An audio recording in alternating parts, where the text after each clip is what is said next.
I've appreciated LeBron from day one. And I think what first hit me was how he was able to limit the noise that he allowed into his head when many in your profession would criticize him every single night. I've never seen so many people want LeBron to fail. They thought LeBron should know at 20, at 21, at 25 even, that he should know how to lead a team. He should know how to talk to players when they're down. If he took the shot, he should have passed it. If he passed it, he should have taken the shot. Those sorts of things.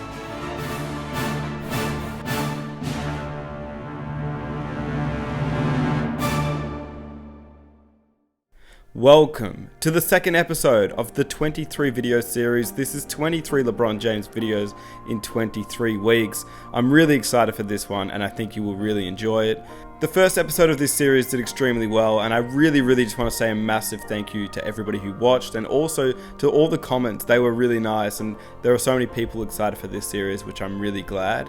But yeah, thank you guys. Before the video begins, it really does mean a lot to me. Thank you guys for showing support because that obviously keeps me going. So if you could help me out once again, if you do enjoy the video by the end of it, if you could just hit that like button, it really does support the channel. Subscribe if you're new, if you think you may enjoy this series. This is only episode number 2 and we've got 23 episodes in this series. Obviously, if you're new around here, feel free to hit that subscribe button. But all the video footage is on the screen right now and also linked below down in the description. So be sure to check out all the footage in their entirety. And I don't want to keep you guys waiting, so without further ado, welcome to the NBA's greatest coaches who talk about the greatness of LeBron James, and I hope you guys enjoy the video. Most of the people who criticized him didn't have a clue. The people who were criticizing him were 55, and they were looking at it through the lens of a 55-year-old or 60-year-old or 70-year-old, where they've seen these mistakes and they've seen all the experience and they've gone through all the experiences of life. And he never let it get to him. It's a mental toughness. He went on to the next play. He went on to the next game. He went on to the next interview. And it really impressed me at that young age for him to have that sort of maturity and ability to understand what was important and what wasn't. From that day, long ago, I really respected the mental side of how he looked at things. You land your first job in 2005 as a head coach at just 35, very young. At that time, did you feel like you were ready? Had you had enough bumps and bruises yet? If I was keeping it real, no. And that's that. Even though we had success, we had a lot of success because we had LeBron James. He was still learning and growing too, but he made my job a lot easier. From off the court to on the court. Unbelievable. To his body, to how he take everything, his mind. Ooh. At 21. At 21. But I was fortunate, blessed, lucky to be able to have the job at the time and to take bumps and bruises. Experience is the best teacher. Yes, sir. Yeah. Yes, sir. And which in turn has helped me be a better coach today. What coaches do is they see what you do, and we defended LeBron well, for a while. When he was in Cleveland, he was just playing basketball. Right. Like he was just better than everybody. Where I give LeBron a ton of credit, the Cleveland LeBron was so much different than the Miami LeBron. The Cleveland LeBron, we would run plays and he would get food. We could trick him, we could do things. Sometimes his athletic ability and his instincts would figure it out anyway.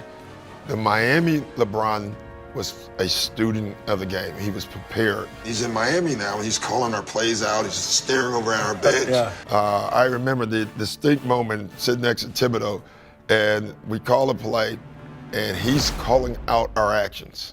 This guy was looking in your mouth like right there and just calling it, was telling the players exactly what was going to happen on the play that you called.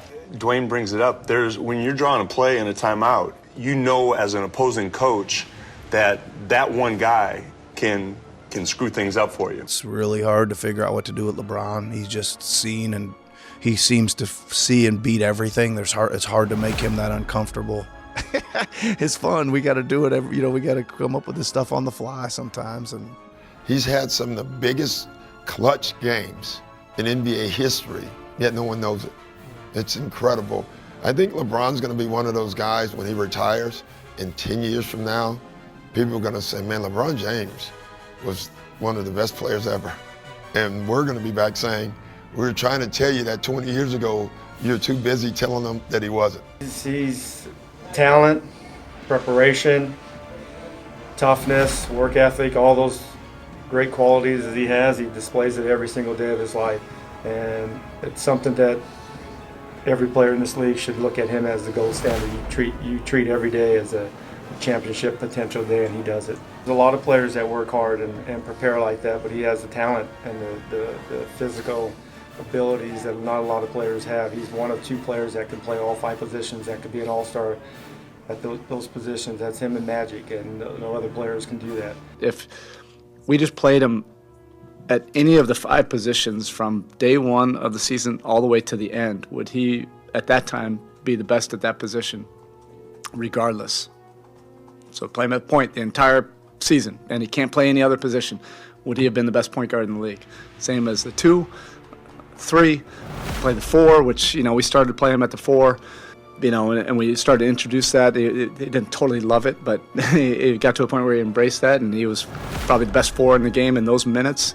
I always regret that we never played him at the 5, but if we played him at the 5, he would have probably been the best 5 in the league. It just gives me a hard time, even to this day, that I didn't have the guts to do it, to play him at all 5 positions, and it bothers me to this day.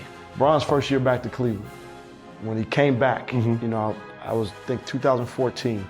That was my second year coaching in Cleveland. So I didn't know Bron. He came back to Cleveland, and we went through the regular season, and I remember as a coach, I was like, man, this dude don't play hard all the time. I was saying that to myself. I was just like, nah, that's not it. This is what I was saying to myself. The playoffs started. So I had never been around Bron in the playoffs. The playoffs started, bro, after game 3 in the playoffs, I went to him and apologized. I was like, bro, I gotta apologize to you, man, because I was just like, I was clowning you during the regular season and he was like, PH, man, he said, I've been in the league for a long time, man. This is how I ramp myself up. I have to go through the regular season and make sure when the playoffs hit, I'm optimal. I'm ready to go at the apex. Bro, that level, that gear that he went through, I was blown away. When we came here 3 years ago in the first meeting, we weren't fearful of his shot. We were fearful of his power and his penetration and his passing. But now you fear everything. He's unbelievable, and I think we've played now till May 25th and May 27th the last 2 years, and we started on September 25th, and that's every day, that you're totally focused on this, and he's gone past that 8 straight times. To me, that's why what LeBron has done. Incredible.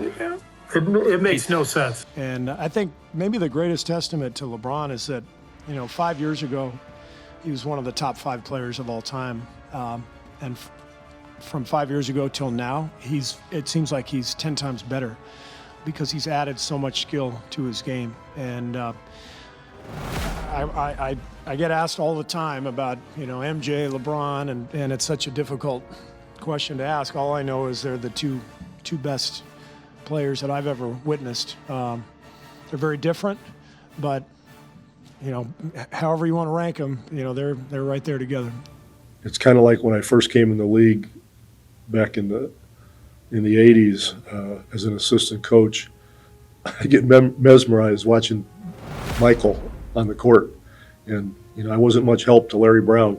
I'm watching Michael, and I do that with LeBron. Now he'll do things, and he'll look over once in a while and smirk, and I'll go, "Geez, oh whiz," that kind of thing. But it's one of the joys of being able to coach in this league, to be in the presence of people like that, and to be able to watch them play and perform and do the things they do on a consistent basis. So he's been very special to me in those ways. And while you're going through that grind, there's 4 or 5 other teams that are on the climb.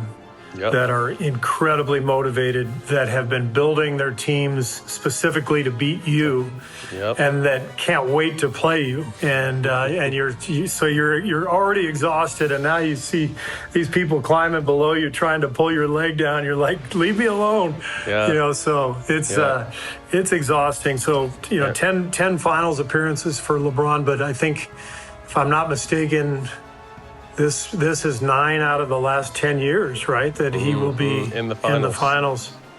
That's insane. It's ridiculous. And does it at this level and with the pressure, with the scrutiny, doesn't matter. Every single day he's gonna come in and get his work in. He's gonna do the right thing. There's no messing around once he gets in between the lines. And it helped us, it helped us through those, through the long seasons of just waiting to get to the playoffs. It's just unbelievable.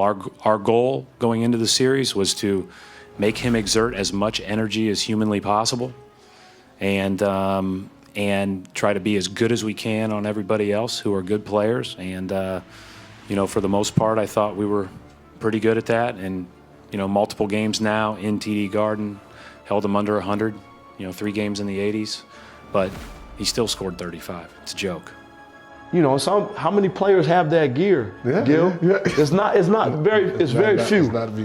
I was blown away by it, dog. Whether he's 50 years old or 25, if you got LeBron, you're supposed to win. And so, when I coached you for that little bit, I would always go home and tell Mickey, I said, I know a lot of people are who's the greatest and whatever, but LeBron, he's the most complete.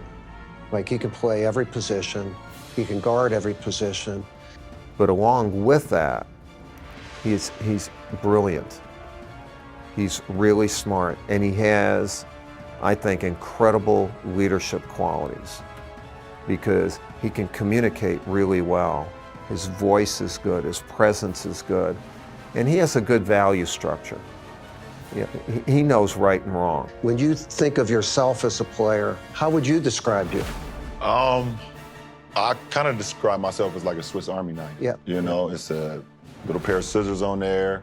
It's a knife on there. It's a wine opener on there. I've always liked when my little league coach or my high school coach would just call me I'm just a basketball player. Yeah, that's what I'm not a point guard. I'm not a shooting guard. I'm not a small forward. I'm a basketball player. Whatever the team needs, you can put me on the floor. You can implement me in there, and I can make it happen.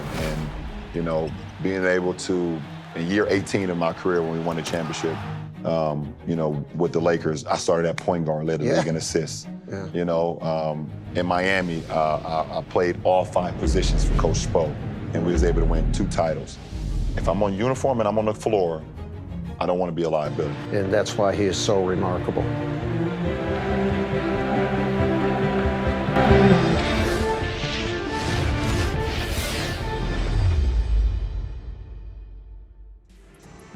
And thank you guys so much for watching. If you did enjoy the video, please help me out by hitting that like button, hit that subscribe button if you did enjoy it and you want more videos like this. Here are 2 new videos I think that you will also enjoy, so be sure to check them out and let me know which LeBron video you would like to see next. And I'll catch you guys there.